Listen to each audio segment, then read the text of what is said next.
नमस्ते दोस्तों, आज फिर से एक नई कहानी के साथ आप लोगों के बीच। तो चलिए शुरू करते हैं आज की कहानी। यह उस समय की बात है जब भगवान शिव के पास कोई वाहन ना था। उन्हें पैदल ही जंगल पर्वत की यात्रा करनी पड़ती थी।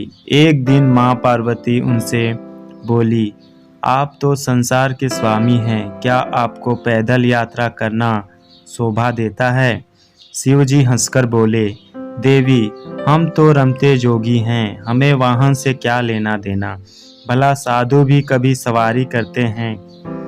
पार्वती ने आंखों में आंसू भरकर कहा, जब आप शरीर पर भस्म लगाकर, बालों की जटा बनाकर, नंगे पांव कांटों भरे पथ पर चलते हैं तो मुझे बहुत दुख होता है। शिव जी ने उन्हें बार बार समझाया, परंतु वह जिद पर अड़ी रही। बिना किसी सुविधा के जंगल में रहना पार्वती को स्वीकार था, परंतु वह शिवजी के लिए सवारी चाहती थी। अब भोले भंडारी चिंतित हुए, भला वाहन किसे बनाएं?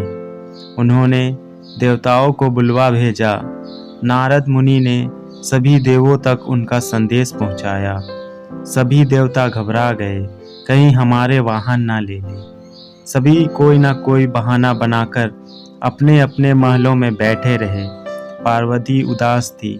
शिवजी ने देखा कि कोई देवता नहीं पहुंचा। उन्होंने एक हुंकार लगाई तो जंगल के सभी जंगली जानवर आ पहुंचे। शिवजी ने उनसे कहा, तुम्हारी माँ पार्वती चाहती है कि मेरे पास कोई वाहन होना चाहिए। बोलो, कौन बनेगा मेरा वाहन? सभी जानवर खुशी से झूम उठे। छोटा सा खरगोश फुदक कर आगे बढ़ा, भगवान मुझे अपना वाहन बना ले, मैं बहुत मुलायम हूँ। सभी खिलखिलाकर हंस पड़े। शेर गरज कर बोला, मूर्ख खरगोश, मेरे होते तेरी जुर्रत कैसे हुई सामने आकर बोलने की? बेचारा खरगोश चुपचाप कोने में बैठकर गाजर खाने लगा। शेर हाथ जोड़कर बोला, प्रभु, मैं जंगल का राजा हूँ, शक्ति में कोई सामना नहीं कर सकता, मुझे अपनी सवारी बना ले। उसकी बात समाप्त होने से पहले ही हाथी बीच में बोल पड़ा, मेरे अलावा और कोई इस काम के लिए ठीक नहीं है। मैं गर्मी के मौसम में सूंड में अपनी पानी भरकर महादेव को नहलाऊंगा।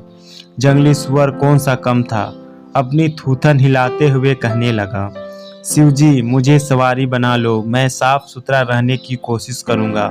कहकर वह अपने शरीर की कीचड़ चाटने लगा। कस्तूरी हिरण ने नाक पर हाथ रखा और बोला, छी, कितनी गंदी बदबू आ रही है, चल भाग यहाँ से, मेरी पीठ पर शिवजी सवारी करेंगे। उसी तरह सभी जानवर अपना अपना दावा जताने लगे। शिवजी ने सबको शांत कराया और बोले, कुछ ही दिनों बाद मैं सब जानवरों से एक चीज मांगूंगा, जो मुझे वह ला देगा वही मेरा वाहन होगा। नंदी बैल भी वही खड़ा था। उस दिन के बाद से वह छिप छिप कर शिव पार्वती की बातें सुनने लगा। घंटों भूख प्यास की परवाह किए बिना वह छिपा रहता।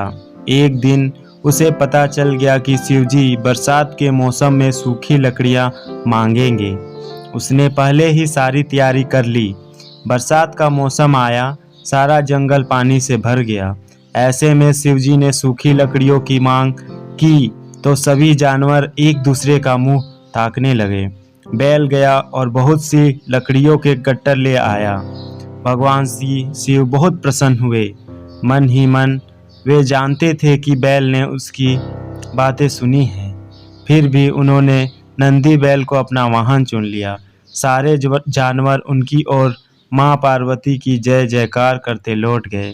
तो दोस्तों, ये थी आज की कहानी। आपको कैसी लगी कमेंट में बताएं, और इसी तरह के मज़ेदार कहानी सुनने के लिए आप हमारे चैनल को सब्सक्राइब कर लें और बेल आइकन को भी प्रेस कर लें, ताकि हमारा वीडियो आप तक सबसे पहले पहुंच सके। तो मिलते हैं दोस्तों अगली इसी तरह की मज़ेदार कहानी के साथ। तब तक के लिए थैंक यू।